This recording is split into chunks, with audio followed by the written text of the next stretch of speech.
I fell in love with my best friend's wife. There, I said it. And I know exactly what you're thinking right now. You're thinking I'm the villain of this story. You're thinking you already know how this ends, but I need you to stay with me because what actually happened is so much more complicated than anything you're imagining right now. And by the time I'm done talking, I think you're going to understand something about love and loyalty and human weakness that most people spend their entire lives avoiding. Dot. My name doesn't matter. What matters is that Daniel has been my best friend since we were 11 years old. We grew up on the same street. We played on the same baseball team. We were each other's best men at our weddings. I know everything about this man. I know he takes his coffee with exactly 1.5 sugars. I know he cries at war movies but pretends it's allergies. I know he would die for the people he loves without a second of hesitation.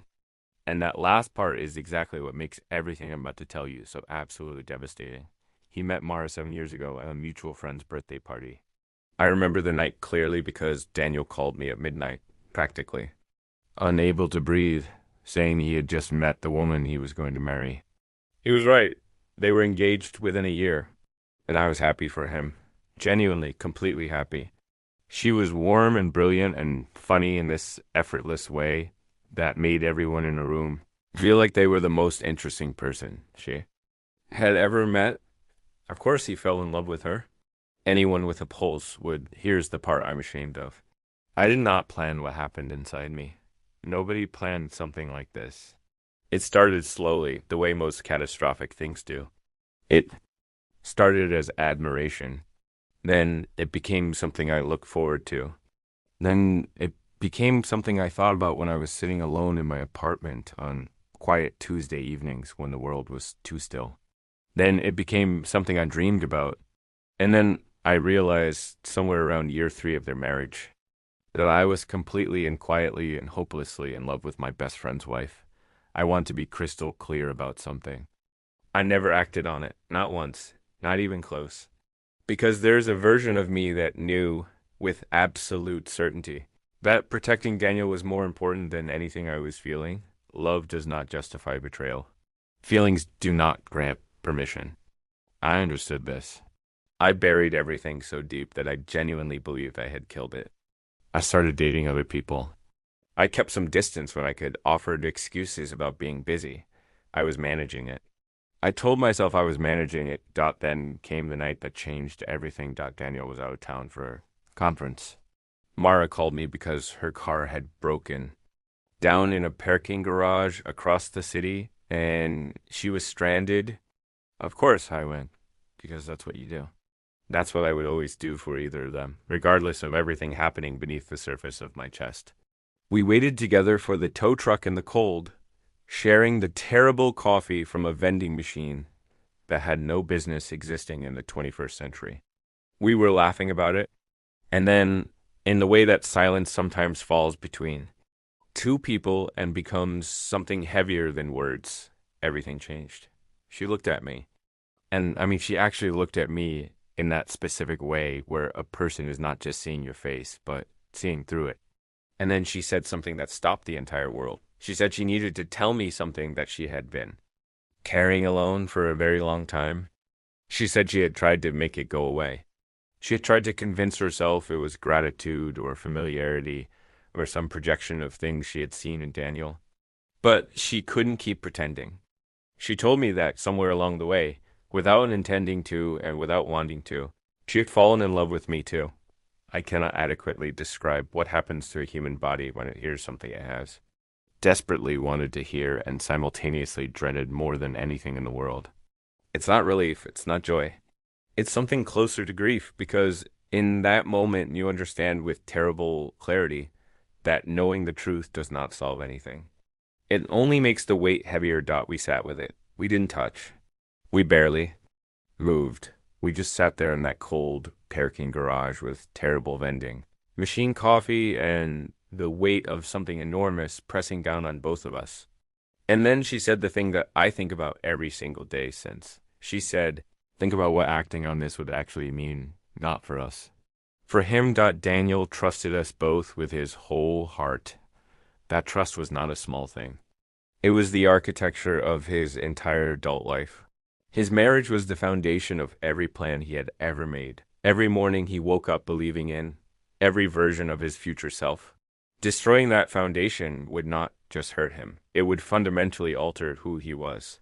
It would take a man who still cried at war movies and pretended it was allergies, a man who would die for the people he loved, and it would teach him that the people he loved were capable of gutting him from the inside. It would change something in him. Could never be restored. Mara understood this. So did I, and here's the part of this story that I think matters most. The part that I think cuts to the center of something true about love that we don't talk about enough. Real love is not just about what you feel. It is about what you choose. Every single day, people feel things they do not act on. Every single day, people experience desire and longing and connection that they consciously decide to protect someone else from. That decision, that choice is not weakness. It is not denial. It is one of the most profound expressions of love that human beings are capable of. We talk constantly about love as this uncontrollable force, this tide you cannot resist, this thing that justifies any action it inspires. But that's not love. That's appetite. That's hunger. Love is the thing that says, I will not destroy you even when destroying you would give me something. I desperately want Mara, and I made a decision. That night, we decided together that what we felt was real, and it was significant, and it would never be acted upon. We decided that Daniel would never know. Not because the secret protected us, but because the truth would have served no one. Some confessions are not acts of honesty. They are acts of self-indulgence. Telling Daniel would have let us feel absolved, while leaving him to carry devastation he had done nothing to deserve. I want you to understand that this decision cost us both something. Mara created some space between herself and me over the following months, which was painful in ways I struggle to articulate even now. I found myself grieving something that never technically existed, mourning a relationship that lived only in the space between two people who chose silence over everything. That grief is real. It is legitimate.